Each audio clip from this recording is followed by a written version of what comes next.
C'est l'heure du grand dossier. Soyez les bienvenus sur LCI. C'est une émission exceptionnelle que l'on vous propose aujourd'hui. Hormuz nucléaire vers la fin de la guerre. C'est la question que nous allons nous poser après deux immenses coups de tonnerre. D'abord, l'ouverture complète du détroit d'Ormuz, annonce faite par Téhéran. L'Iran qui serait également prêt à renoncer à ses 440 kilos d'uranium enrichi à 60%. C'est ce qu'affirme le président des États-Unis. Selon le site Axios, eh bien, les États-Unis pourraient débourser 20 milliards de dollars pour le récupérer. Donald Trump dément. On a les détails de ce qui pourrait être dévoilé. On va tout vous dire dans quelques secondes. Les choses s'accélèrent aussi, vous allez le voir, en Europe. Une trentaine de pays réunis à Paris aujourd'hui, en partie virtuellement, pour sécuriser ce détroit d'Ormuz, y rétablir un trafic normal et régulier. Les mines seraient en train d'y être retirées. Ça aussi, c'est Donald Trump qui l'annonce. Mathieu Karman, depuis le début de l'annonce du cessez-le-feu, c'est indiscutablement le plus grand pas en direction vers la paix. Le président des États-Unis, semble-t-il, y a mis tout son poids. Absolument, Donald Trump qui est très actif depuis un peu plus d'une heure maintenant. Il a publié une dizaine de messages sur son réseau social Truth. Le dernier à l'instant où il explique que l'Iran a accepté de ne plus jamais fermer le détroit d'Ormuz. Il ne sera plus jamais utilisé comme une arme contre le monde, dit Donald Trump. Donald Trump qui se réjouit de cette réouverture du détroit annoncée dans l'après-midi par les Iraniens. Il précise tout de même que le blocus au sein du détroit d'Ormuz ordonné par Donald Trump et mis en place depuis 4 jours reste tout de même présent le temps que l'accord final soit signé entre l'Iran et les États-Unis. Donald Trump qui en profite également pour parler d'une très grande journée, une formidable journée et brillante pour le monde entier.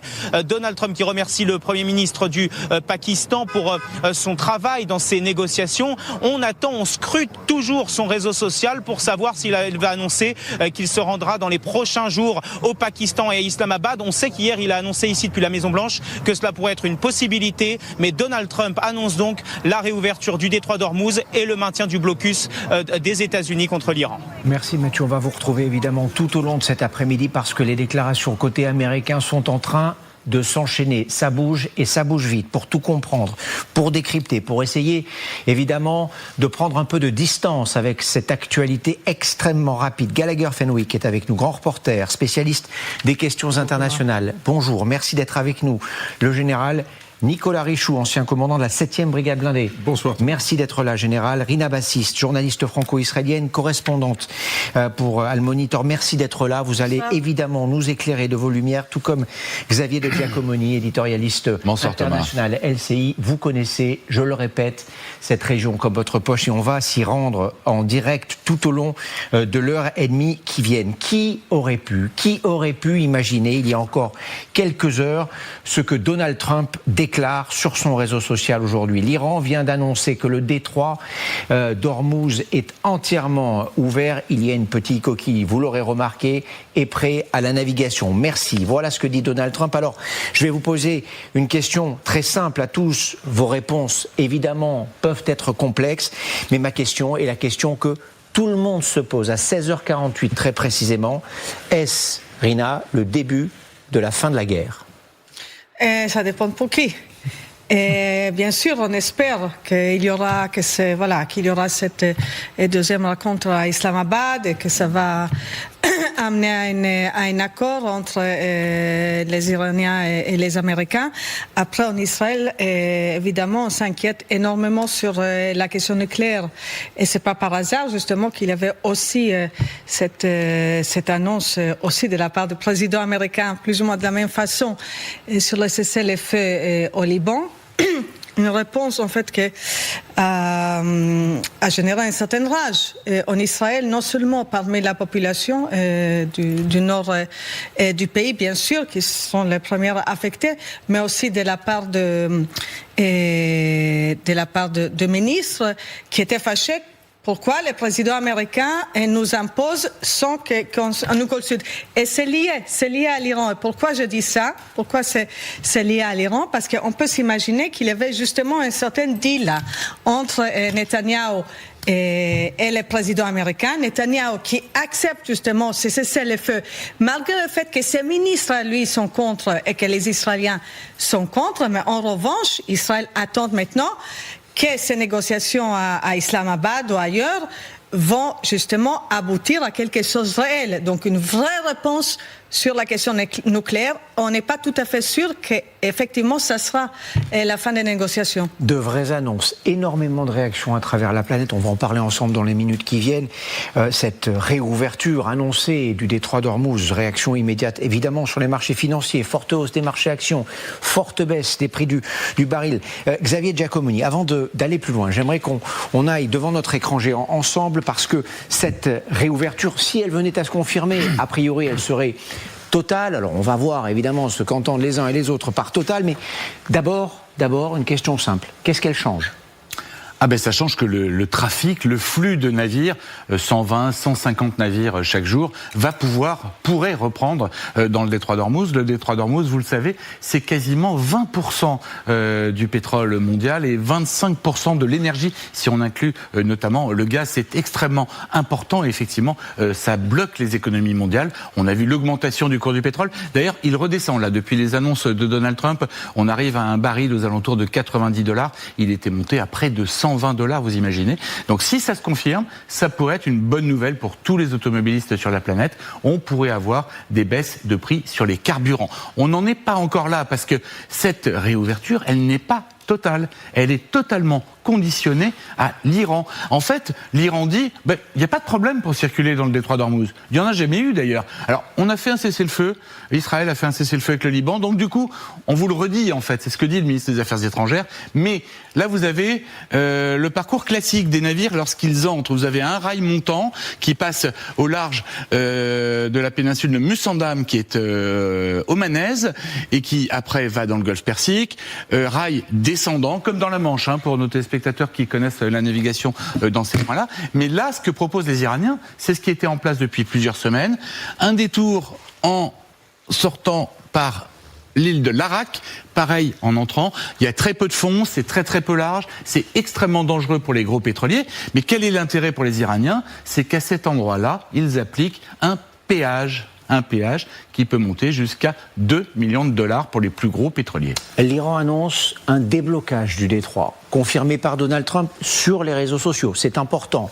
Mais aussi une condition côté américain. Pour l'instant, le blocus est maintenu. Illustration, regardez. Alors, le blocus... Attendez. Xavier, on va regarder Blue Sky 4, ici le navire de guerre américain 115. Je vous demande de retourner à votre port d'escale d'origine en Iran. Reçu ? Terminé. Bien reçu, monsieur. Merci beaucoup. Je me dirige vers l'Iran, merci. Je comprends que vous allez retourner à votre port d'escale précédent en Iran. Ici le navire de guerre américain 115, en attente sur le canal 16. Terminé. Voilà, ça c'est la manière dont les choses fonctionnent. C'est pour se donner une idée de comment ces navires sont repérés, interceptés et la manière dont les Américains leur parlent. Pourquoi ce blocus maintenu ?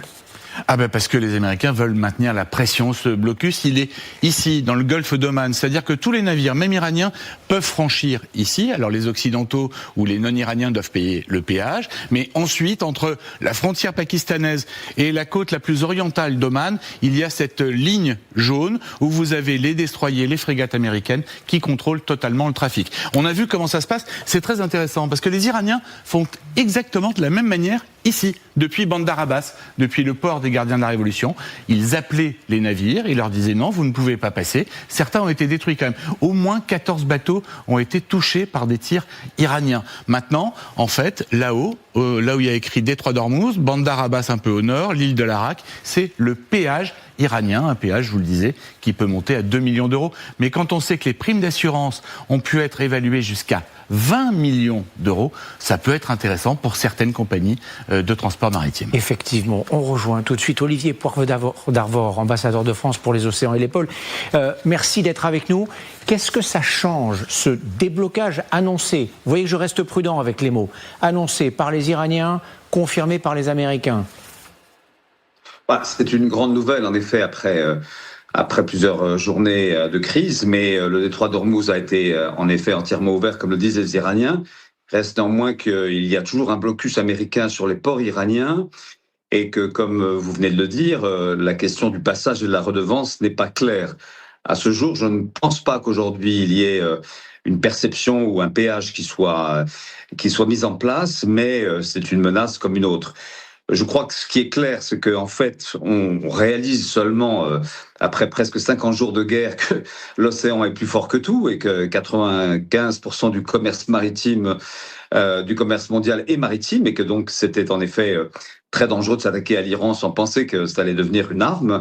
Et que je pense aussi grâce à la mobilisation européenne, puisqu'il y a encore quelques minutes, comme vous avez pu le voir sur votre chaîne, le président Macron et puis le chancelier allemand, le Premier ministre britannique et la Première ministre italienne, et quand même 49 pays au total, ont rappelé qu'il y avait encore du travail. C'est-à-dire qu'il faudrait pouvoir sécuriser, déminer, faire que le passage se fasse sans redevance. Et c'est en fait aujourd'hui quand même une victoire du droit international, car nous ne sommes pas sur une zone économique iranienne, nous sommes dans la haute mer et le passage doit être libre. Alors il faut le réaffirmer, il faudra certainement encore quelques journées et quelques crises successives pour y arriver, mais enfin c'est quand même une grande victoire de ce droit international face aux intérêts iraniens au départ, qui ont commencé à bloquer, puis après à l'action américaine.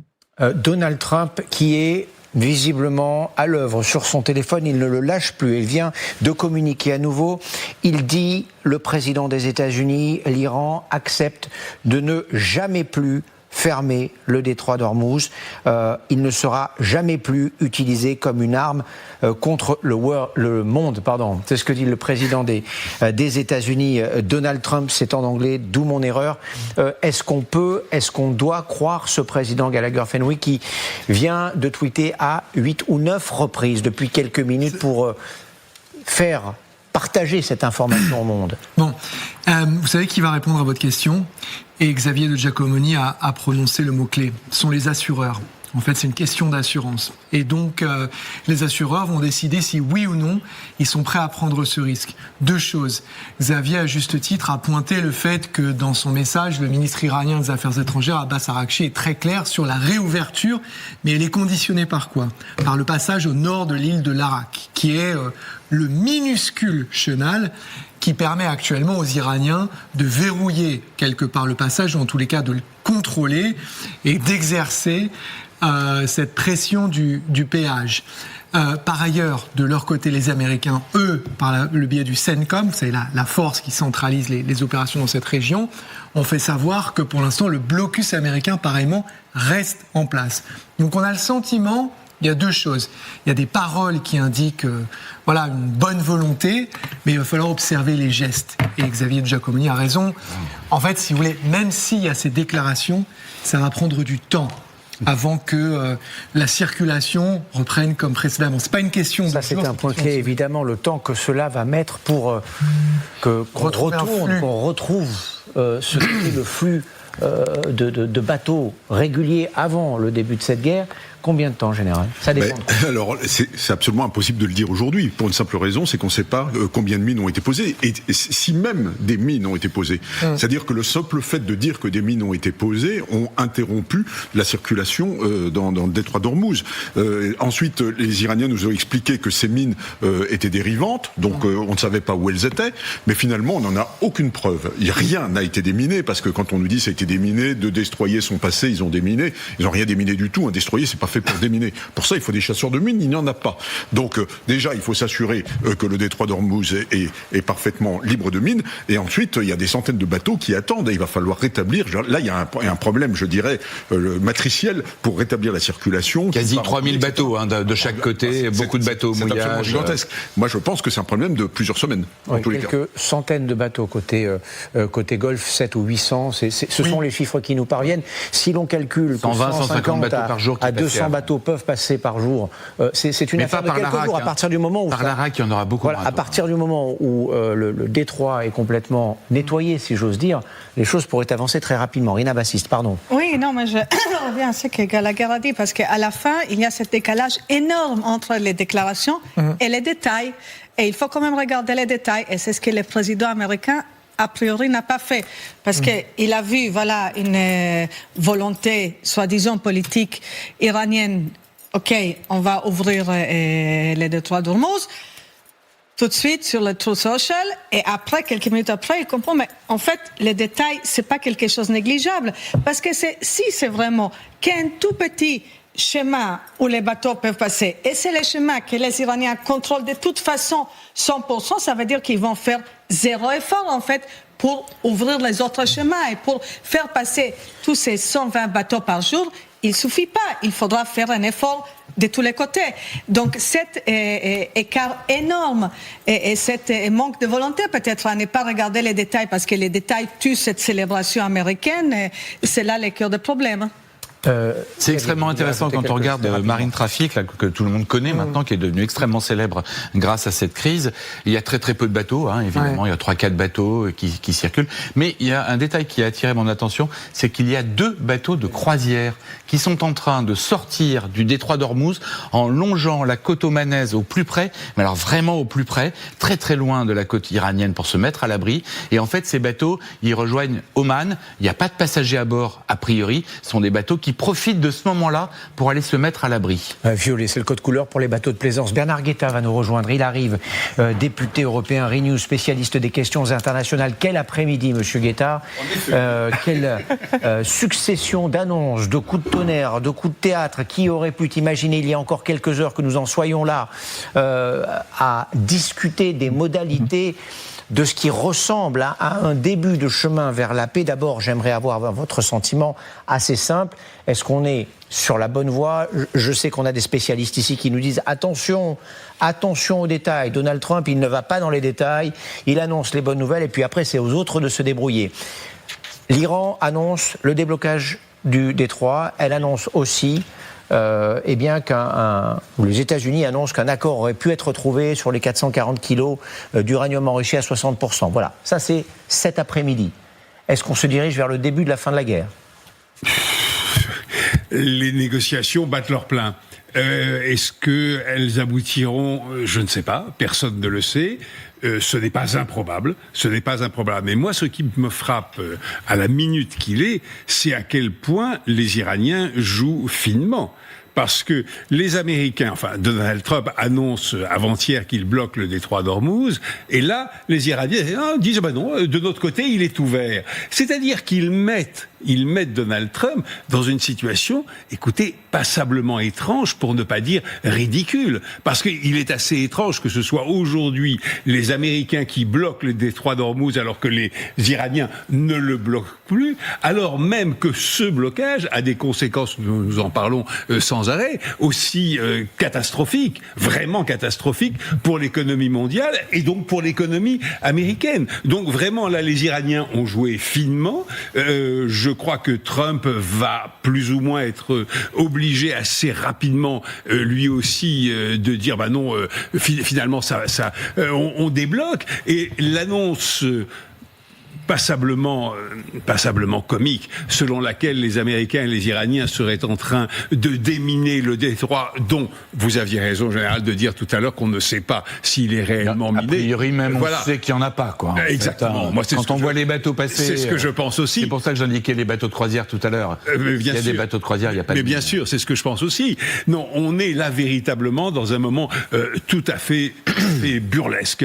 Alors, ce moment burlesque annonce plutôt mais sans certitude qu'on va vers un accord, vers un compromis. Deux questions très importantes. D'abord, j'aimerais avoir votre avis sur ce qui a pu provoquer l'accélération de ce calendrier ces dernières heures. Je rappelle quand même, pour donner quelques citations, qu'hier, les Iraniens, et en l'occurrence le guide militaire, le conseiller militaire du guide suprême, menaçaient de couler les bateaux américains avec des missiles, et que de l'autre côté, le secrétaire à la guerre, Pete Hegseth, disait « Nous, notre blocus, il restera en place aussi longtemps que nécessaire ». Sur ce blocus général, pourquoi le laisser en place alors que les choses de par ailleurs semble se débloquer, si j'ose dire. Je pense que c'est pour maintenir la pression sur l'Iran dans les négociations actuelles. Ce qui est clair, c'est que je suis assez d'accord avec ce que vous venez de dire. Ils sont en place, ils ont déployé cette marine pour débloquer le détroit, et aujourd'hui, les Iraniens disent que le détroit n'est plus bloqué, mais ils continuent à bloquer. Donc il y a quand même là, c'est à front renversé, c'est assez. C'est le débloqueur qui bloque encore. Voilà, exactement. Donc ils veulent mettre la pression vraisemblablement sur l'Iran, parce que je pense que aujourd'hui, Donald Trump veut absolument une solution à ce conflit. Il a décidé de ne pas s'enliser, et il a décidé d'avoir une guerre courte. Il a des échéances très proches, dont la visite à Xi Jinping au mois de mai, les 250 ans de la création des États-Unis d'Amérique, les mid-terms. Et donc aujourd'hui, celui qui n'a pas le temps, c'est bien Donald Trump. Et ensuite, la géographie commande. C'est-à-dire que les Iraniens, ils sont dans le détroit d'Ormuz, ils y resteront tout le temps parce que c'est chez eux. Donc il va être obligé, à un moment, il veut absolument aujourd'hui avoir un deal. Ce deal arrivera-t-il? Alors ça, on n'en sait rien. Il faut rester très prudent, mais je pense que lui, il veut véritablement un deal rapide. 17h05, deux annonces majeures ces dernières heures. L'ouverture totale du détroit d'Ormuz par Téhéran, l'Iran qui serait également prêt à renoncer à ses 440 kilos d'uranium enrichi à 60%. C'est ce que dit en tout cas le président des États-Unis. Gallagher, vous vouliez réagir? Non, simplement pour dire que, en fait, à la question que vous posiez de savoir qu'est-ce qui est en train de provoquer cela, etc., Donald Trump veut absolument, dans l'imaginaire collectif et dans le champ de la narration, dissocier les théâtres iraniens et libanais. Mais je pense que ce qui est en train de se passer entre Israël et le Liban, où Donald Trump a repris la main et a une forte influence, qui est entré dans un rapport de force avec les Israéliens, je ne sais pas si vous avez vu son message où il dit « ça suffit, c'est enough is enough », c'est une manière d'indiquer aux Iraniens, parce que les Iraniens insistaient sur ce dossier, qu'il est en train de reprendre la main. Les réactions à travers le monde, à tout seigneur, tout honneur. Siavosh Ghazi, correspondant RFI France 24 à Téhéran, l'Iran qui annonce donc la réouverture du détroit d'Ormuz. Comment expliquer, de votre point de vue, cet incroyable déblocage? Qu'est-ce qui se dit à Téhéran sur la question? Écoutez, le détroit d'Ormuz n'a jamais été fermé par l'Iran. Après l'annonce du cessez-le-feu par Donald Trump, l'Iran a annoncé que le navire, le trafic pouvait donc se continuer, aux conditions de l'Iran, c'est-à-dire que chaque navire doit obtenir l'autorisation des gardiens de la révolution, et aussi il y a des questions techniques puisqu'on sait qu'il y a environ 3000 navires qui sont bloqués de part et d'autre de ce détroit, et donc bien évidemment c'est l'Iran qui va choisir quel navire de quel pays peut traverser le détroit en premier, et en dernier bien évidemment les navires américains ou israéliens ou les navires des monarchies arabes du Golfe Persique ne pourront pas passer en premier. C'est une manière pour Téhéran de contrôler ce détroit, et sans compter le fait que tous ces navires doivent payer des taxes à l'Iran, puisque l'Iran contrôle ce détroit. Ça c'est donc la position de principe qui a été réaffirmée aujourd'hui par le ministre des Affaires étrangères, qui a affirmé que jusqu'à la fin du cessez-le-feu, dans quelques jours, dans 5 ou 6 jours, puisque c'est un cessez-le-feu de 15 jours, donc ça sera ces règles qui seront appliquées pour le trafic maritime dans le détroit d'Ormuz. Ensuite, pour l'Iran, ce qui est important, c'est que les Américains acceptent que c'est l'Iran qui a gagné la guerre. Donc l'Iran est en position de force pour imposer ses conditions. Certains pays, certaines compagnies, notamment Total, ont accepté de verser ces taxes de 2 millions de dollars par pétrolier qui passe dans le détroit. Et donc l'Iran va maintenir cette position. D'ailleurs, une loi est en train d'être il y a une procédure légale qui a commencé. Et donc une loi va être dans les prochains jours votée par le Parlement iranien, pour obliger le gouvernement iranien de percevoir des taxes pour chaque navire qui va traverser le détroit d'Ormuz. C'est une manière supplémentaire pour Téhéran d'imposer sa position, d'affirmer que c'est l'Iran qui a gagné la guerre. Merci Siavosh. Merci Siavosh Ghazi pour ces explications intéressantes, cette position iranienne. Ce que nous dit Siavosh finalement, c'est que pour Téhéran, rien ne change fondamentalement. On va avoir l'occasion d'en discuter. Je vous rappelle la principale information de ce vendredi 17 avril. L'Iran annonce la réouverture totale du détroit d'Ormuz. Les raisons de ce coup de théâtre, les réactions à travers la planète, sur les marchés financiers, tout ce que ça change évidemment. Et dans un tout petit instant, évidemment aussi un immense coup de tonnerre. L'Iran serait prêt à céder sur le nucléaire. C'est ce que dit Donald Trump, le président des États-Unis. Axios affirme que Washington serait prêt à payer 20 milliards de dollars pour récupérer cet uranium enrichi. Trump témoin. On écoute le président, on se retrouve juste après. De nous rendre les matières fissiles, donc nous avons un très bon accord avec l'Iran.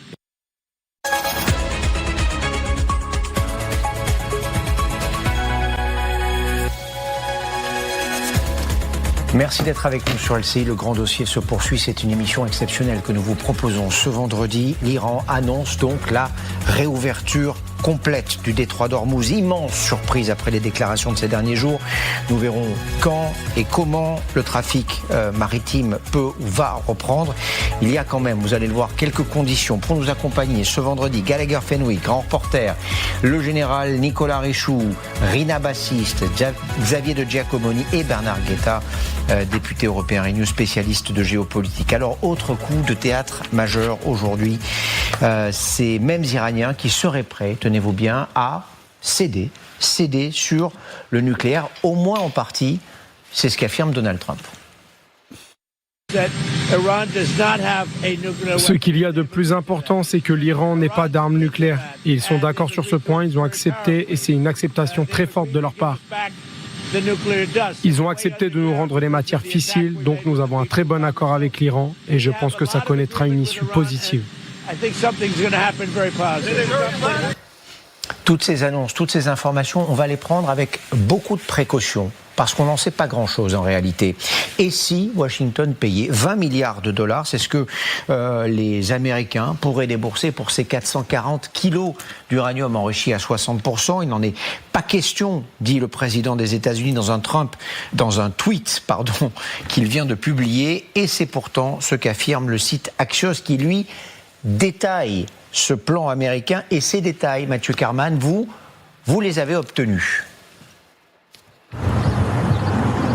Oui, absolument. Vous l'avez dit, Thomas, c'est le média Axios et Barak Ravid qui sont généralement assez bien informés sur ce qui se passe ici à la Maison-Blanche et qui révèlent que les États-Unis, pour signer cet accord, seraient prêts à libérer 20 milliards de dollars de fonds iraniens qui sont gelés en échange donc de l'abandon par l'Iran de son stock d'uranium enrichi. On sait qu'il y en a à peu près 440 kilos qui sont enfouis à plusieurs centaines de mètres sous terre. Et Axios précise qu'une partie de cet uranium hautement enrichi serait expédiée vers un pays tiers et que l'autre partie serait diluée en Iran sous surveillance internationale. Et enfin, le troisième point assez important qu'il faut retenir de cet article publié sur Axios, c'est que l'Iran serait autorisé à avoir des réacteurs de recherche nucléaire pour la production de médicaments, mais les États-Unis souhaiteraient que ces installations soient toutes en surface. Alors reste désormais à savoir si ces points seront bel et bien confirmés dans cet accord qui a été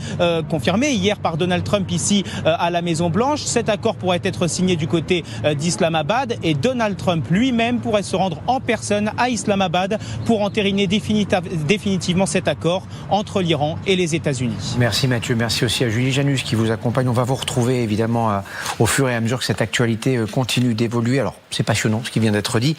Vous allez me dire ce qui vous semble cohérent, acceptable, faisable aussi. 20 milliards de dollars de fonds iraniens gelés contre l'abandon de l'uranium enrichi à 60%. Alors ça, on dirait que c'est sorti tout droit du livre The Art of the Deal de Donald Trump. Est-ce que c'est quelque chose qui fait sens ? Oui. C'est quelque chose qui fait sens pour deux raisons. La première, c'est que les Iraniens ont tout autant besoin que Donald Trump d'arrêter cette guerre. Ils sont dans une situation économique, politique, pétrolière absolument catastrophique. La deuxième chose, c'est que les Iraniens, depuis 3 semaines, disent exactement cela, qu'il faut trouver un compromis, lever des sanctions économiques, contre plafonnement du pourcentage d'enrichissement de leur uranium. Or, le deal dont fait état Axios, qui est un site très très bien informé, en vérité c'est une sorte de porte-parole de la Maison-Blanche ou de ce courant-là, ce deal c'est exactement cela. Parce que les Iraniens pourraient dire dans ce cadre-là, on n'a pas renoncé à notre uranium, et il pourrait dire mais nous avons toujours dit que nous ne voulions pas de la bombe nucléaire, qu'il y avait même une fatwa du guide suprême interdisant cette bombe nucléaire, et que nous voulions le nucléaire pour la recherche médicale. Et c'est exactement ce qui arrive. Et à part ça, il ne s'agit pas d'un achat de ce stock par les États-Unis, il s'agit d'un déblocage. Votre correspondant le disait très très bien, c'est un déblocage des avoirs iraniens gelés dans le cadre des sanctions économiques contre le régime. Vous paraît cohérent, c'est important. Gallagher Fenwick, deuxième point avec vous. Général, vous serez attribué le troisième point. Selon le plan Trump, cité par Axios, une partie de l'uranium enrichi irait vers un pays tiers. C'est le deuxième point. Qui et comment ? Alors, la partie presque la plus intéressante pour moi, et monsieur le député en a parlé, vous insistez là-dessus aussi, selon Axios, c'est très intéressant. Je pense qu'à un moment, il faudra qu'on fasse une chronique sur Barak Ravid et Caputo et Axios, c'est-à-dire qu'ils ont de telles connexions et une telle force de frappe, j'allais dire médiatique, qu'il faut quand même se méfier de ce qu'il y a dans Axios. C'est-à-dire que Donald Trump, il peut communiquer directement ou indirectement via la médiation pakistanaise avec les Iraniens. Je pense qu'il y a une partie de ballon d'essai, je pense qu'il y a une partie psychologique, parce que les Iraniens, à la base, c'est un régime extrêmement paranoïaque. Il y a des délégations qui est faite, il y a de la séparation, etc. Ça peut être une manière de provoquer de la division au sein du camp iranien. Peut-être que tout le monde n'est pas d'accord avec cette possibilité-là. Il faut rappeler que dans le cadre du JCPOA, donc qui a été déchiré par Donald Trump en 2018, les fonds qui devaient être, et j'emploie l'expression de Matthew Carman à Washington à l'instant, libérés, donc dégelés, c'était entre 100 et 150 milliards. Qui étaient gelés dans des banques japonaises, sud-coréennes, indiennes et en Europe. Vers un pays tiers, c'est la réponse à votre question et j'y viens, la Russie a été évoquée. Attention, c'est très compliqué. Très compliqué. La Russie est un pays avec l'arme nucléaire. Quand vous vous projetez dans un futur dont il faut espérer qu'il n'advienne jamais, s'il doit y avoir une détonation, vous avez une signature des isotopes, quand c'est produit en Iran, c'est pas simplement, tiens, je vous file de la matière fissile, et après, advienne que pourra. Voilà, un autre pays, à voir, beaucoup d'incertitudes. Je pense qu'il faut prendre ça avec, et on le fait, énormément de pincettes. Avant de venir vers vous, Rina, pour le quatrième point, c'est important, général, une autre partie de l'uranium enrichi resterait en Iran, sous surveillance internationale. Alors, évidemment, ça, la question que tout le monde se pose, elle est bête comme bonjour. Est-ce qu'on a la capacité de surveiller ce que l'Iran fait avec précision en matière de nucléaire? On a vu que c'était très compliqué ces dernières années. Il faudrait retourner au JCPOA de 2015, finalement, parce qu'en 2015, on sait qu'un deal avait été fait et que ce deal avait été respecté jusqu'en 2018, date à laquelle Donald Trump avait jeté le papier à la poubelle. Donc oui, c'est faisable, mais à partir du moment où il y a un règlement global, c'est-à-dire que le régime des mollahs, aujourd'hui, n'a pas forcément intérêt à larguer toutes ses cartes. Moi, je reste quand même très dubitatif à ce stade, en tous les cas, sur le problème du nucléaire, car c'est quand même une assurance vie pour le régime dans les années à venir. C'est-à-dire qu'on voit bien avec l'exemple de la Corée du Nord que quand on a le nucléaire, on vous bombarde pas. Et donc, et je pense que ça, c'est quelque chose en arrière-main que gardent toujours les Pasdaran. Ensuite, sur le plan, j'irais plus moral, on vend pour 20 milliards, c'est très bien, mais on consolide le régime. On les donne au régime. Alors ça c'est quand même un petit peu embêtant. Et puis, quid du peuple iranien là-dedans? Eh bien, le peuple iranien, on n'en parle plus. Tenez bon, on arrive. Eh ben, tenez bon, on fait du deal. Voilà, donc c'est un peu à ça qu'on se dirige. Et donc, bon, et c'est pas joli. Particulier. Et ça n'est pas joli. L'Iran autorisé à faire de la recherche nucléaire dans le cadre de recherche médicale. Alors là, il va falloir qu'on m'explique exactement ce que ça veut dire, parce que moi, à part l'aspirine, je ne connais rien. Comment on peut être sûr que les Iraniens s'en tiennent à cela ? Non, mais ça, je rejoins ce que le général dit. C'est possible s'il y a l'agence atomique internationale, c'est possible à contrôler, mais c'est pas la question, c'est pas le problème. Le contrôle n'est pas la grande problème, si vous voulez. C'est quoi le problème? Parce que alors même si, disons, les Iraniens acceptent tout le contrôle, très bien, on sait que de toute façon, maintenant, il y a une telle destruction dans tous les sites d'enrichissement et énormément de centrifuges qui étaient détruits. Les Iraniens, de toute façon, ils ont besoin d'énormément de temps pour relancer tout ça. Donc, les Iraniens, ils ont le temps. Vous voulez les contrôles, vous voulez que pendant quelques années, ça sera qu'un enrichissement de très bas niveau, très bien. Vous voulez que les médicales, très bien. Nous, on a une vision beaucoup plus longue. Et le moment venu, quand on sera prêt, quand il y aura cette nouvelle génération de scientifiques, parce qu'Israël a aussi tué énormément de scientifiques, donc là aussi c'est quelque chose, les Iraniens, ils ont besoin de ça aussi. Là, ils seront prêts à décider ce qu'ils veulent faire. Et tant pis s'il y a un accord ou pas. C'est ça, en fait, la question. À tel point, on est sûr que cet accord, ça va pas juste durer 1, 2, 3, 5 ans, mais c'est que vraiment, il s'agit de quelque chose pour la longue durée. Cette question, elle est capitale. On vient de se baser, vous venez de l'entendre, hein, sur des informations qui sont rapportées par un site internet qui est très connecté à la Maison-Blanche. On ne sait pas si c'est la version définitive de ce que veulent les Américains ou de ce qui aurait été conclu avec les Iraniens, mais j'aimerais qu'on retourne en Iran, retrouver Siavosh Ghazi pour qu'il nous évoque, ou pour que nous puissions évoquer avec lui cette question du nucléaire. Quelle est, Siavosh, selon vous, la position du régime depuis quelques heures, hein, depuis que toutes ces informations nous sont parvenus? Écoutez, l'information qui a été donnée par le site Axios, qui est lié en quelque sorte au service de renseignement américain, n'est pas du tout acceptable pour l'Iran. Que 20 milliards de dollars, c'est des peanuts pour le pouvoir iranien. Pas question de céder sur le programme nucléaire, pas question d'envoyer à l'étranger les stocks d'uranium enrichi de l'Iran. La position classique de l'Iran avant même la guerre, c'était que l'Iran acceptait de suspendre, d'arrêter son programme d'enrichissement d'uranium pendant une période de 5 ans, pour la simple raison que les installations nucléaires ont été partiellement ou totalement détruites lors de la guerre de 12 jours en juin 2025. Mais en ce qui concerne les stocks d'uranium, l'Iran a proposé avant même le déclenchement de la guerre par les États-Unis et Israël, que l'Iran pourrait diluer les stocks d'uranium, les 400 kg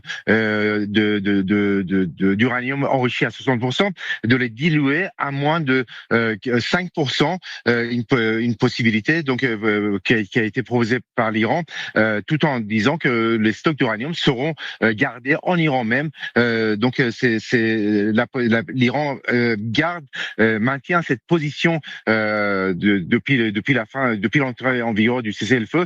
Pas question de lâcher sur cette question, d'autant plus que les Iraniens, le pouvoir iranien estime qu'il a gagné le conflit, la guerre de 40 jours qui a été imposée par les Américains et Israël, et donc pas question de céder sur cette question, tout comme par exemple sur le contrôle du détroit d'Ormuz. Merci beaucoup, Siavosh Ghazi. C'est éclairant ce que vous nous racontez, parce qu'évidemment, ce que racontent les Américains d'un côté, ce qui est dit tout à fait de manière officielle ou par voie de presse aux États-Unis, ne correspond pas forcément aux mots utilisés et aux idées du régime.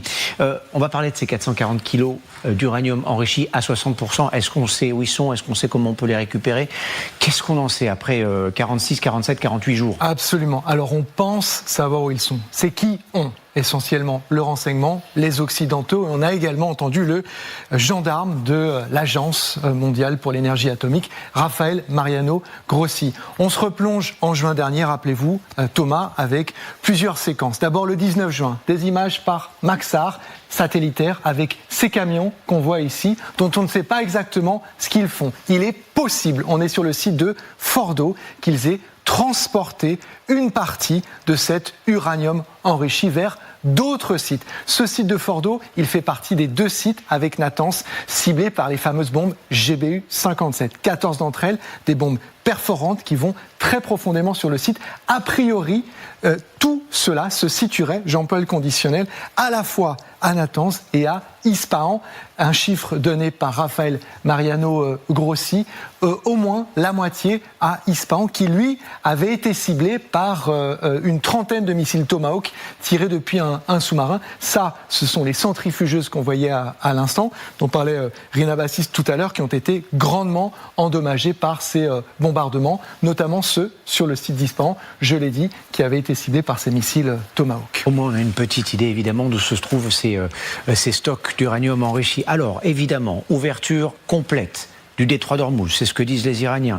Donald Trump qui affirme qu'il serait prêt à céder, au moins en partie, sur le nucléaire. Et dans ce contexte, donc, des négociations, on vient de l'apprendre, il y a quelques minutes à peine, qui pourraient reprendre au Pakistan dès ce week-end. Et tenez-vous bien, Donald Trump n'exclut pas de s'y rendre. Écoutez. J'irai au Pakistan, oui. Le Pakistan a été formidable. Ils ont été tellement bons. Islamabad, j'y serai. Je pourrais y aller, oui. Si l'accord est signé à Islamabad, je pourrais y aller. Le maréchal pakistanais a été formidable. Le Premier ministre a été vraiment formidable au Pakistan. Donc je pourrais y aller. Ils me veulent. Voilà, ils le veulent. On a l'impression qu'il évolue, Donald Trump, depuis quelques heures dans une bulle où il fait la paix. Seul au monde, il la décrète avec lui-même. Il décrète la paix. Est-ce que c'est le sentiment aussi que l'on peut avoir ce soir ? Je reste très prudent, évidemment, parce qu'on a tous envie que cette guerre s'arrête. Très rapidement, il y a 2 choses qui me marquent. D'abord, il n'arrête pas d'utiliser l'expression poussière nucléaire, parce que c'est une manière pour lui de ne pas se dédire par rapport à l'idée que tout cela a été oblitéré. Et donc, c'est l'idée que tout cela a été réduit à l'état de poussière, et donc on va venir récupérer de la poussière. Comment ? Qui, quand, où exactement, vers où, on ne le sait pas. Et ensuite, j'en termine par là, c'est très habituel chez Trump, il exige que le réel se conforme à sa parole. C'est pour ça que j'utilise le verbe décréter, sauf que dans la réalité, il y a d'autres personnes, il n'est pas seul à décider. Il a été particulièrement actif ces derniers jours, ces dernières heures. Il dit qu'il est prêt à aller au Pakistan. Il a parlé lui-même apparemment directement aux Iraniens. Alors on ne sait pas à qui. Ça c'est aussi un point intéressant. Il a pris son téléphone pour parler au président libanais. Il a invité Bibi Netanyahou et le président libanais à Washington, probablement pour ce que les Américains appellent une photo op, c'est-à-dire sceller la paix entre ces 2 pays. Ce n'est pas fait. Je rappelle quand même, juste pour la petite histoire, Xavier, qu'un coup de fil devait être organisé, pardonnez-moi, je termine, entre Benjamin Netanyahou, le Premier ministre israélien, le président Joseph Aoun du Liban et Marco Rubio, le secrétaire d'État américain. Ça devait avoir lieu hier soir. On ne sait pas, au moment où nous nous parlons, si ce coup de fil a eu lieu ou pas. Ce que l'on sait en tout cas, c'est que le Liban est capital dans ce que pourrait être encore un blocage pour trouver une issue à ce conflit. Donald Trump met les points sur les i et vous allez le voir, il le fait publiquement. Interdiction, dit-il, cet après-midi, pour l'État hébreu de bombarder le Liban. Est-ce qu'on peut retrouver Bethsabée Salem ? Je ne sais pas si elle nous entend, elle n'est pas là encore, on va la retrouver dans un instant. En attendant, évidemment, ce cessez-le-feu au Liban, il ne tient qu'à un fil. On vient de le dire, Israël, et ce sont les mots de Benjamin Netanyahou, n'a pas fini le travail avec le Hezbollah. L'organisation terroriste et les Iraniens disent tous deux avoir le doigt sur la gâchette pour LCI au Liban. Marion Russell avec Camille Sow. Il y a encore quelques heures, ici, s'étendaient des milliers de tentes. Alors, il en reste, certaines familles qui ont décidé de rester ici dans le centre de Beyrouth, sur ce parking. Mais nombreux sont ceux qui ont quitté les lieux dès les premières heures de ce cessez-le-feu, quitté les lieux pour rejoindre leur domicile, qu'ils soient dans le sud du pays ou dans la banlieue sud de Beyrouth. Et ce, malgré les avertissements du gouvernement libanais, qui l'affirme, ce cessez-le-feu est précaire. Il accuse même Israël de l'avoir déjà violé. Et il a appelé les habitants du sud à ne pas retourner tout de suite chez eux face au danger. Alors ces habitants n'ont pas forcément écouté les consignes. On a vu des embouteillages monstres se former dans la zone sud du pays, mais les Libanais restent suspendus dans les airs à regarder si l'aviation israélienne revient. Pour l'instant, calme sur Beyrouth, mais dans le sud, on a entendu des avions de chasse. Pas de bombardement rapporté ces dernières heures. Les heures des Libanais sont un peu suspendues, en effet, à ces prochains temps qui détermineront si le cessez-le-feu peut tenir. Il est prévu pour 10 jours. Oui, le fait qu'il tape du poing sur la table comme ça, Donald Trump, vis-à-vis de son meilleur allié dans la région, quand même. Très très loin, oui. Qu'est-ce que ça nous dit ? Même au niveau mondial. Ça veut dire qu'ils ont pris, les Américains, des engagements vis-à-vis des Iraniens et qu'il faut impérativement que ces engagements soient tenus, qu'Israël arrête de frapper au Liban. Alors, c'est compliqué puisque les troupes israéliennes sont entrées sur le territoire libanais sur une profondeur de 8 à 4 km suivant l'endroit auquel on est par rapport à la ligne bleue. Il peut y avoir des combats puisqu'il y a des villages qui sont tenus par les Israéliens et d'où les membres du Hezbollah aimeraient bien les déloger. Mais on sent bien, quand on voit ça, on sent bien que c'est un impératif pour Donald Trump. Il tape vraiment du poing sur la table par rapport à Benjamin Netanyahou. C'est un engagement très très fort et ça me fait dire que le président américain est vraiment dos au mur, qu'il faut qu'il trouve une solution extrêmement rapidement. Cette guerre ne peut plus durer. Elle lui coûte trop cher à lui d'un point de vue politique. Elle pourrait lui coûter une large partie de sa majorité au prochain mi-terme. Maintenant, il va falloir trouver. Alors, ce qui est embêtant, très embêtant, c'est que du coup, il pourrait en arriver à céder des choses aux Iraniens qui ne seraient pas en théorie négociables, notamment sur ce dont vous parliez tout à l'heure, ces 440 kilos d'uranium, qu'il est très facile de ne pas retrouver en fait, ou au moins une partie. On peut se dire bon, les 100 kilos, c'est pas où ils sont. Bernard Guetta, cette relation particulière entre les deux hommes, Benjamin Netanyahou et Donald Trump, aujourd'hui, elle tient à quoi ? Aujourd'hui, elle est très très mise à mal. Parce que quand un chef d'État, après tout Donald Trump est chef d'État, dit à d'un autre, non pas chef d'État, mais enfin Premier ministre, il a la fonction de chef d'État, chef de gouvernement, mais la fonction de chef d'État, oui absolument, lui dit « je lui ai interdit », c'est absolument insensé. Parce que un président des États-Unis n'a pas à interdire à un premier ministre israélien ou français ou je ne sais quoi d'ailleurs, étranger. Mais ça veut dire maintenant mon coco, ça suffit. Ça suffit. Et tu vas m'obéir parce que j'ai besoin que les bombardements sur Beyrouth et le nord du Liban s'arrêtent parce que j'en ai pris l'engagement auprès des Iraniens avec lesquels je négocie. Mais les Israéliens occupent le sud Liban, au sud de la rivière Litanie.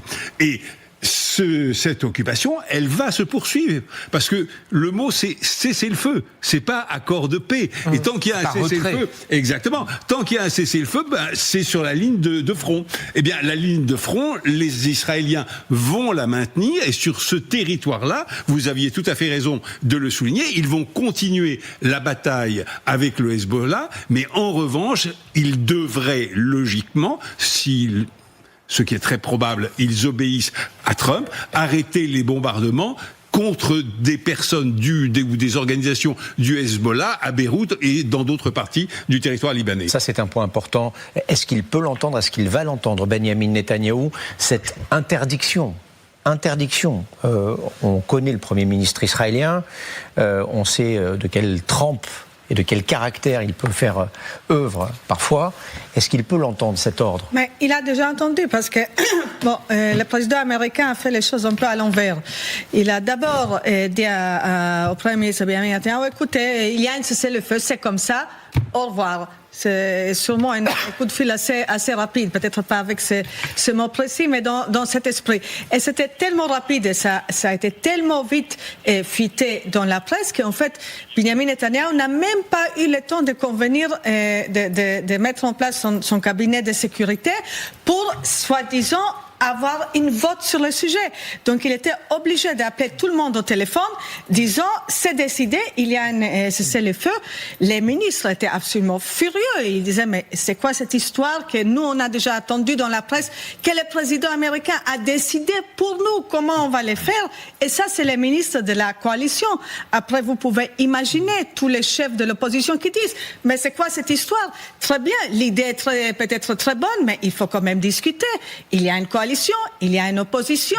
On ne va pas juste faire les choses parce que les Américains nous demandent. On a nos propres citoyens qui sont en danger dans le Nord. Donc là, le président américain a décidé. Netanyahou a déjà obéi et il est en train de payer les prix politiques pour ça. Bethsabée Salem, on vous retrouve en Israël parce que... On va venir vers vous, général, parce que j'aimerais que vous nous expliquiez, parce que Donald Trump, il a les clés du camion quand même. Hein. Oui, il y a des choses qu'il peut faire avec son armée et son armement, et l'armement américain en l'occurrence, présent en Israël. Bethsabée Salem, pardon. Vous êtes à Tel Aviv pour LCI ce soir. Vous venez d'entendre ce qui a été dit.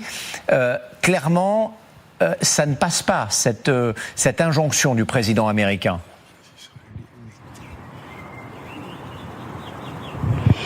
Écoutez, ça va être extrêmement volatile, ce cessez-le-feu. On a bien vu que sous l'impulsion de Donald Trump, Israël n'a pas frappé ni Beyrouth ni aucune grande ville du Liban depuis maintenant 9 jours. Donc on voit que quand la Maison-Blanche met la pression sur Israël, ça marche. Maintenant, Benjamin Netanyahou a été très clair hier et ça a été répété il y a 2 heures environ par le ministre de la Défense. Les forces israéliennes resteront au sud Liban. Et ne serait-ce que ça, ça peut être déclencheur d'une escalade. Pourquoi ? Parce que vous avez donc des forces israéliennes depuis la frontière et sur 10 kilomètres. Et non seulement elles ne se retireront pas, et elles vont nettoyer les infrastructures du Hezbollah, c'est ce que soulignent les médias ici, mais en plus, dans cette zone-là, il y a encore des combattants du Hezbollah. Donc imaginez très facilement des affrontements qui pourraient mettre le feu aux poudres. Maintenant, encore une fois, ça va dépendre de combien.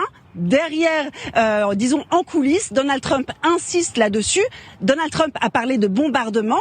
Il n'a pas parlé de la présence des troupes israéliennes au sol. Il n'a pas parlé de tirs d'artillerie ou, par exemple, de tirs de drones. Ça a été le cas a priori il y a 1 heure environ, selon les médias libanais. Un homme du Hezbollah qui était à moto, qui était visé par un drone d'Israël sur cette bande de 10 km où l'armée est présente. Là encore, on ne sait pas si les États-Unis donnent le feu vert à Israël pour se défendre sur place. Merci beaucoup, Bethsabée. C'est passionnant ce qui est en train de se passer. Je disais que les Américains avaient aussi les clés du camion. C'est une expression évidemment parce que les Israéliens utilisent beaucoup de leur matériel militaire. Et donc, techniquement, est-ce que Washington a les moyens, je vais vous dire une bêtise, mais de bloquer un avion en vol? Voilà. D'abord, Trump est du côté de la cognée, ne serait-ce que parce que les Américains donnent à peu près 4 milliards de dollars par an à Israël au titre de l'aide militaire. Tous les ans. Donc l'accord Obama en 2016, sur 2019, prévu 2019-2028, je crois que c'est 38 milliards de dollars qui sont prévus au titre de l'aide militaire. Donc c'est absolument considérable, déjà. Ensuite, une grande partie, vous l'avez dit, de l'armement utilisé par les Israéliens et américains, F-35, F-16, Patriot, une partie des bombes de très forte puissance que Israël ne dispose pas, est fournie effectivement par les Américains. Donc, alors, il n'est pas question de bloquer un F-35 en vol, mais simplement, lorsqu'ils détiennent une clé de l'armement, de la logistique, financière, donc quand les États-Unis tous, forcément, je dirais, Israël écoute. Forcément, Israël écoute. Et le vrai problème, c'est que Donald Trump a grillé, comme ça a été dit, la parole à Netanyahou, il aurait mieux fait le laisser expliquer son affaire en amont à sa coalition, plutôt que de l'humilier en faisant croire qu'on lui a tordu le bras. Je pense que ça aurait été plus habile, mais on connaît Donald Trump, il a voulu montrer qu'il était seul à la barre et qu'il avait la domination sur ses alliés et Netanyahou compris. Et je précise que ce cessez-le-feu entre Iran et Israël, il a pour durer 10 jours et que pour l'instant, il tient. Ça, c'est important aussi. L'information de cette fin d'après-midi, évidemment, c'est l'ouverture totale du détroit d'Ormuz déclarée par l'Iran. C'est ce que dit Donald Trump qui remercie l'Iran via les réseaux sociaux. On va se rendre sur place, retrouver Jordan Olivier avec Bodan Boutka à Doha. On apprend évidemment ces dernières heures que des routes de passage sont en préparation. Il y a aussi, on l'imagine sur place, des réactions et du soulagement. Oui Thomas, c'est un soulagement que l'on peut évidemment comprendre, que l'on peut évidemment imaginer, tant ces pays du Golfe ici sont dépendants du détroit d'Ormuz, avec par exemple le Qatar où nous nous trouvons avec Bordan Budka qui exporte l'intégralité de ses hydrocarbures via le détroit d'Ormuz. Donc du soulagement, mais un soulagement qui n'est pas total non plus, puisque après cette annonce iranienne, Donald Trump s'est exprimé à son tour et il a déclaré que ce blocus maritime restait en vigueur. Donc dans les faits, eh bien la fluidité du détroit d'Ormuz et de cette région maritime ne va pas être effective dans les prochaines heures, voire les prochains jours. Donc ici, évidemment, on observe la situation avec beaucoup d'attention. Donald Trump, d'ailleurs, dans un message, a ajouté qu'il était très content et qu'il remerciait certains pays du Golfe pour leur apport. Il les remerciait notamment l'Arabie Saoudite, le Qatar ou bien encore les Émirats Arabes Unis. Mais vous l'aurez compris, la situation n'est pas totalement très clair pour ces pays du Golfe qui continuent d'observer le détroit d'Ormuz avec la plus grande précaution. Rassurez-les, elle n'est claire pour personne au moment où nous nous parlons, mais les choses, semble-t-il, vont dans le bon sens. On va prendre un instant pour parler de cette réouverture du détroit d'Ormuz, ouverture totale, dit l'Iran. Vous avez entendu tout à l'heure peut-être notre correspondant sur place, le correspondant RFI et France 24 sur place, Siavosh Ghazi, qui dit rien n'a changé concernant les Iraniens et concernant les passages des bateaux dans le détroit d'Ormuz. Qui croit ? Les assureurs, parce que ce sont eux qui vont décider si ils prêtent crédibilité à ces paroles, à ces indications, et donc de décider s'ils sont effectivement prêts à risquer les dizaines, les centaines de millions de dollars de marchandises qui transitent habituellement par ce secteur, voire les milliards quand on fait l'accumulation. Xavier Giacomoni l'a dit, entre 120 et 150 bateaux habituellement. Vous en avez des centaines qui sont bloqués de part et d'autre du détroit. Par ailleurs, on est en train de commenter des paroles et des promesses qui sont faites de part et d'autre. Il va falloir surveiller les actes. Et donc au travers de Marine Traffic, cette désormais fameuse application qui permet de surveiller les va-et-vient de ces navires, qui pour l'instant restent bloqués, comme vous le voyez sur la carte qui est projetée à l'écran en ce moment même.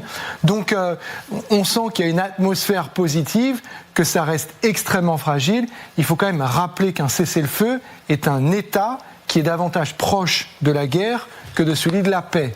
Maintenant, c'est incrémental. On commence par des paroles, des promesses. S'il y a une traduction dans la réalité, alors on peut éventuellement progresser vers la paix. Bernard Guetta, est-ce qu'on peut imaginer que les deux parties se soient dit on va chacun reprendre notre trafic en parallèle pour avancer dans les négociations et on voit ce qui se passe? Est-ce que c'est ce qui semble se dessiner en ce vendredi?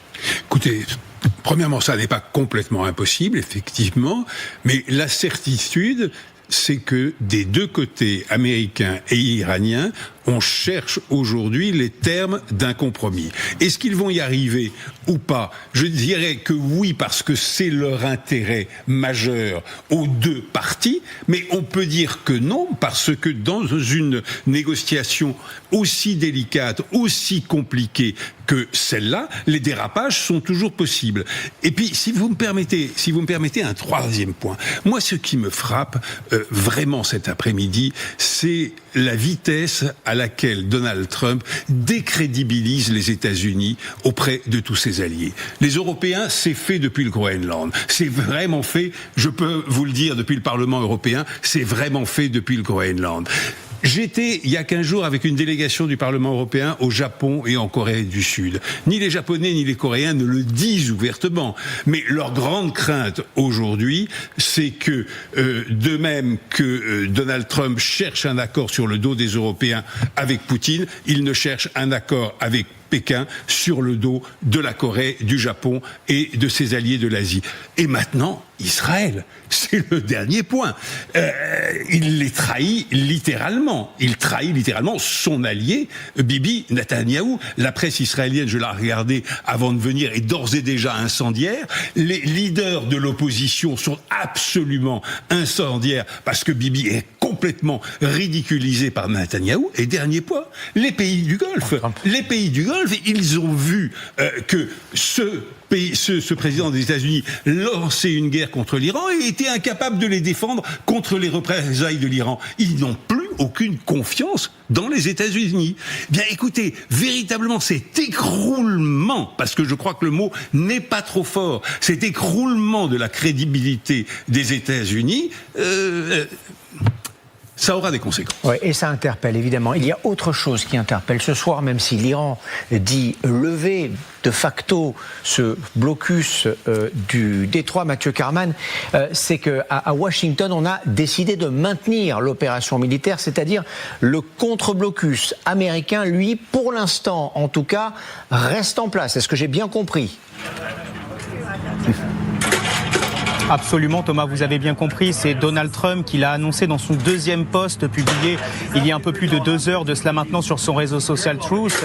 Donald Trump qui explique bien que le détroit d'Ormuz est désormais complètement rouvert, les affaires peuvent reprendre, mais le blocus naval restera maintenu jusqu'à l'accord final signé entre l'Iran et les États-Unis. On sait qu'hier, Donald Trump a annoncé qu'il y avait un deal entre l'Iran et les États-Unis. Reste à savoir quand celui-ci sera totalement signé par les deux parties, et Donald Trump qui précise que l'Iran a accepté de ne plus jamais fermer le détroit d'Ormuz. Il ne sera plus utilisé comme une arme contre le monde, dit le président des États-Unis depuis Las Vegas, où il est actuellement en déplacement depuis hier soir. Et Donald Trump qui parle tout de même d'une journée formidable et brillante. Pourquoi ?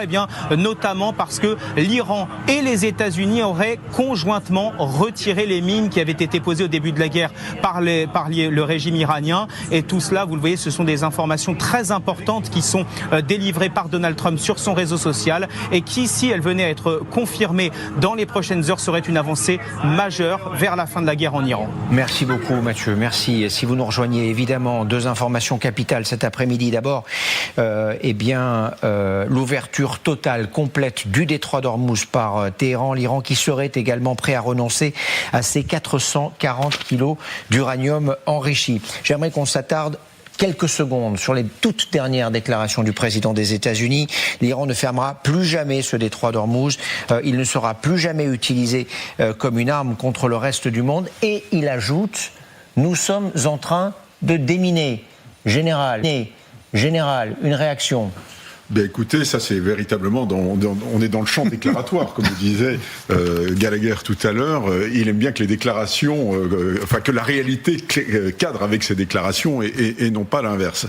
Alors moi je crois que l'Iran, la géographie commande, l'Iran sera toujours dans le détroit d'Ormuz, ça n'est pas le cas des Américains, et donc l'Iran, ça reste son pouvoir de destruction massif face aux prétentions des États-Unis dans la région, c'est-à-dire qu'ils ont un pouvoir de nuisance qui est absolument disproportionné par rapport à leur puissance militaire réelle. C'est-à-dire qu'aujourd'hui, ils sont capables de couper 15 à 20% du commerce mondial simplement parce qu'ils les décident, et pas avec beaucoup de matériel, avec quelques drones, etc. Donc dire qu'il ne sera plus jamais fermé, non, vraisemblablement pas, ça n'est pas possible, parce qu'ils ne renonceront pas à leur pouvoir de nuisance si demain on leur recherche à nouveau, j'allais dire, des noises dans la région. Donc je pense que...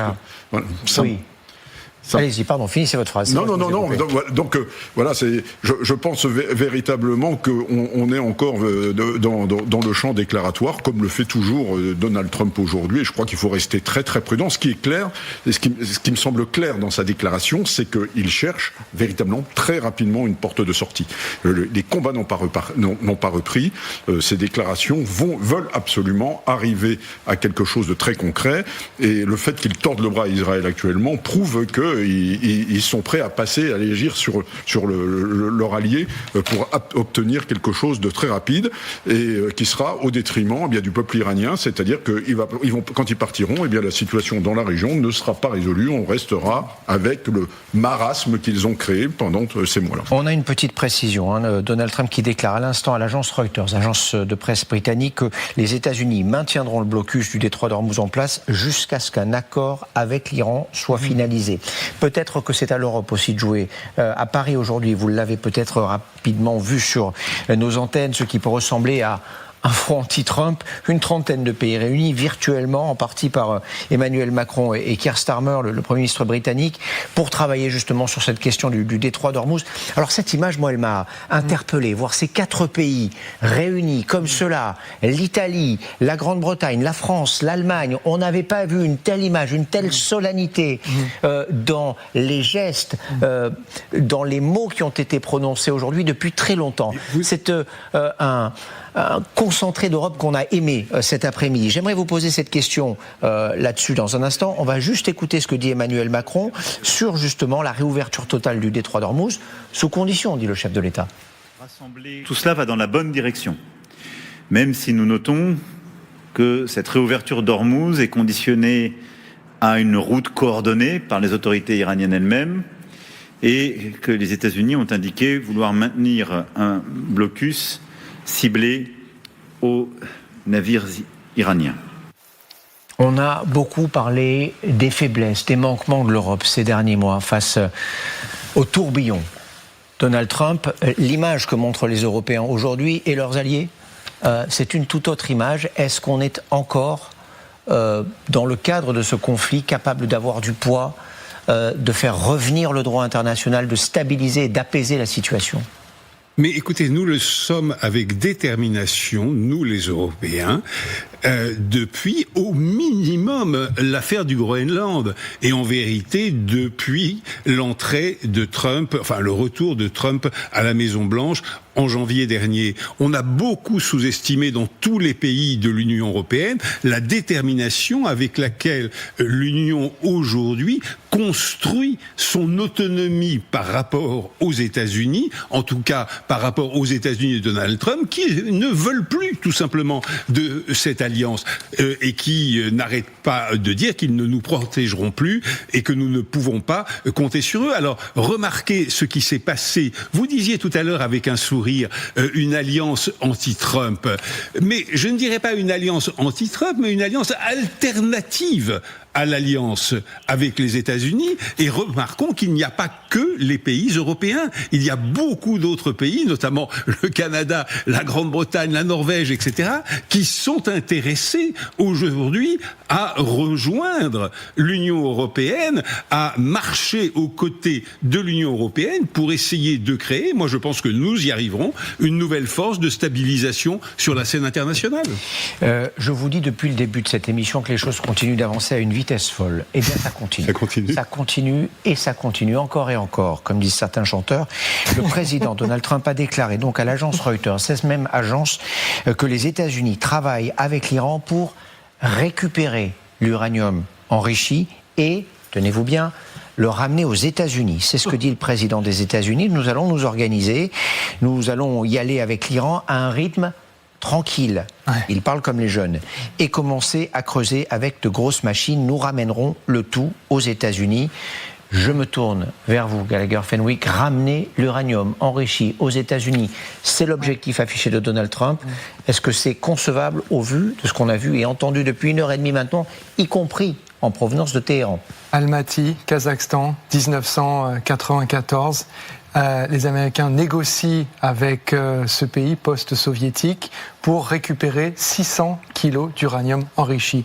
Ça prend des mois, ça demande énormément de personnel, énormément de matériel. C'est pas des petits bidons que vous mettez dans un sac à dos et vous partez. Vous pouvez pas atterrir juste à côté, donc il faut dépêcher des hommes, des gens qui sont spécialisés. Il y a un bataillon aux États-Unis qui est spécialisé dans la récupération de matériaux radioactifs, qui a été, par exemple, me semble-t-il, envoyé en Syrie, qui intervient dans différents pays comme ça, afin soit pour des armes chimiques, soit pour de la matière fissile.